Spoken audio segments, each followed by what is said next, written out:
Hey, are you wanting to improvise but are struggling learning all of your jazz chords? Let me show you how I teach them. So first, I make my students learn their major triads. And let me do this. We go C major. I make them flat the third. C minor. I make them flat the fifth. So they're diminished triad. And then I make them lower the bottom note. Now they're in B major. B major, B minor, B diminished. And of course, if you can arpeggiate these if you're playing in a different instrument.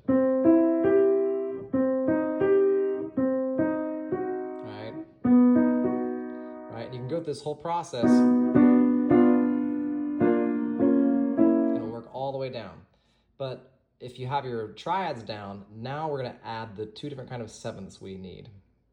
So 1, 3, 5, 7. This is your major 7 chord. Now we're going to flat the 7th. So we have your dominant 7th chord. We're going to flat the 3rd. So we have your minor 7 chord. And we're going to flat the 5th. And now we have your half diminished 7th chord.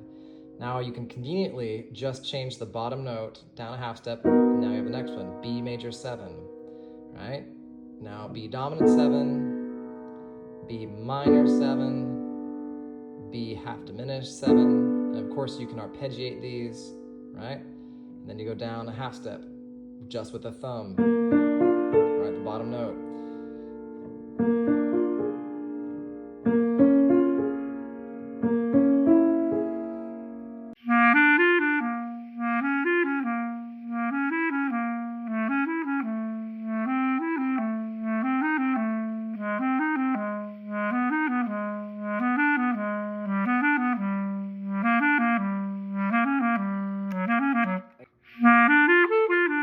Flat the 7th,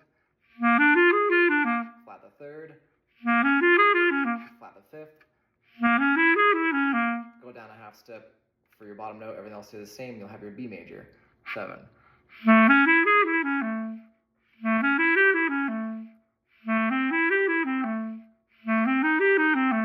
Now the bottom note, the root goes down, and now everything stays the same, and you have B flat major 7.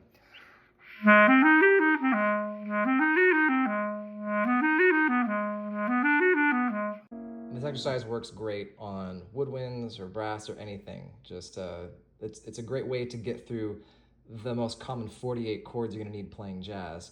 Now, I didn't include the fully diminished 7s, but you can use those separately because you can play those separately because there are really only 3 of them. It's the diminished chord but with a double flatted 7th, which is the same as a 6.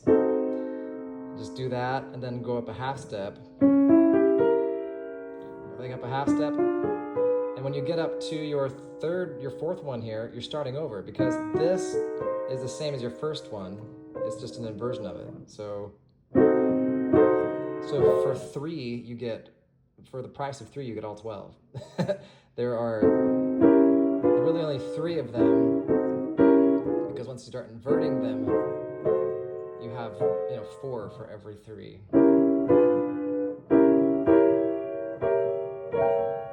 Right?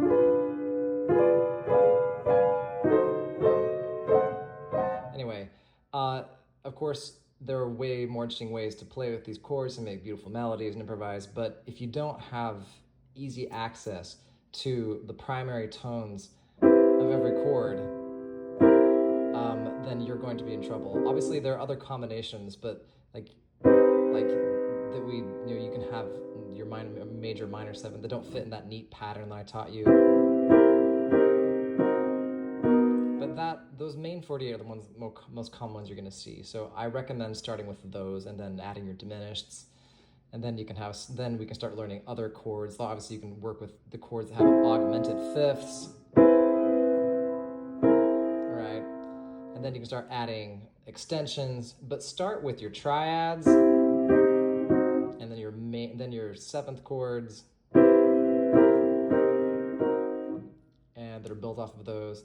And if you can just get up to your 7th chords in good shape, it can help you so much with improvisation. If you're trying to learn to improvise, but you're not comfortable, sight reading with ease, chord symbols, then you're not ready. So get those chords down.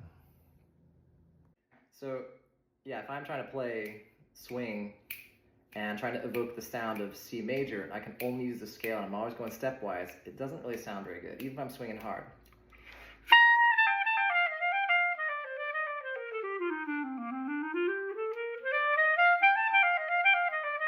No, it doesn't sound right. Instead, if I evoke the sound of, if I actually focus on the chord itself, and play those chord tones or little embellishments of the chord tones, little enclosures around them, instead of worrying about the scale, it actually sounds like C.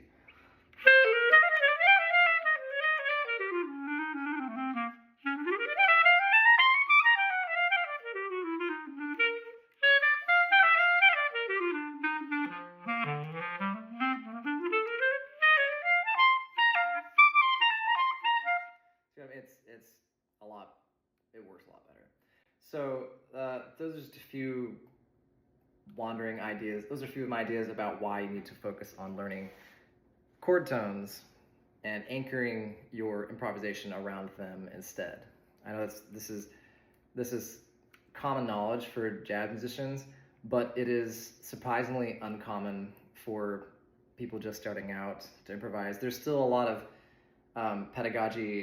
jazz pedagogy from like the 1970s that kind of got scale heavy. And while there's definitely a time and place, and I'm a fan of the chord scale method in certain contexts, it's not really, it's really not a great method to start with when you're getting someone to play jazz. I think it works really well playing modal music, and when you start getting really advanced, you can simplify how you're thinking because you're trained so well to land on chord tones anyway. But for a beginner, learning to play, you've got to learn your chords, triads, and then your seventh chords, and then build from there with extensions. Hopefully that helps.